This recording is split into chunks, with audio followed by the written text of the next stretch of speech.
સાહેબશ્રીને મારા પ્રણામ. મારું નામ સાહિલ પ્રવીણસિંહ રાઠોડ છે. હું પ્રાથમિક શાળા સર્વોદય કુમાર શાળા અડાસ તાલુકો જિલ્લા આણંદમાંથી આવું છું. હું ધોરણ 8માં અભ્યાસ કરું છું.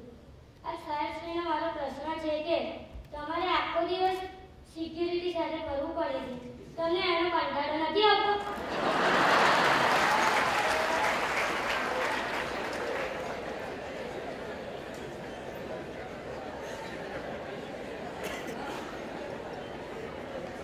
બિલકુલ મારા મનની વાત કરી દોસ્ત.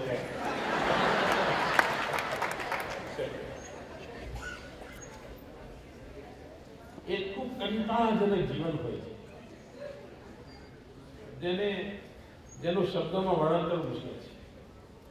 તમારી સંપૂર્ણ સ્વતંત્રતા ખતમ થઈ જાય છે. ઘરની બહાર પગ મૂક્યો નથી કે એમણે ઘેરો ગાલ્યો નથી. અને આ સિક્યુરિટી બાજુ મારે તો ભારત સરકારે લગાવી છે. અને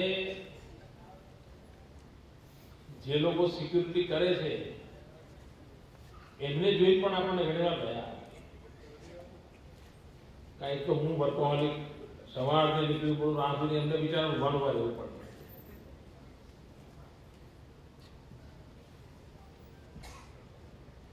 મારા કરતા વધારે મહેનત એમને કરી તો માનવીય રીતે પણ મને ઘણી વાર થાય કે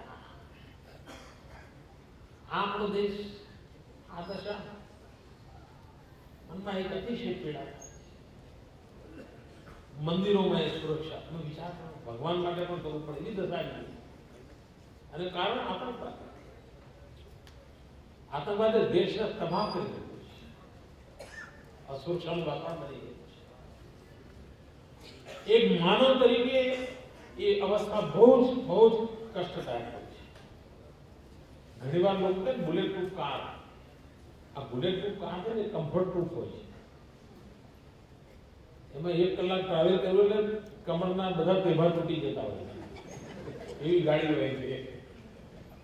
પણ હવે શું કરો, પ્રોફેશનલ હજાર છે, કોઈ છૂટકો નથી. પણ તારી લાગણી માટે દોષ આભાર.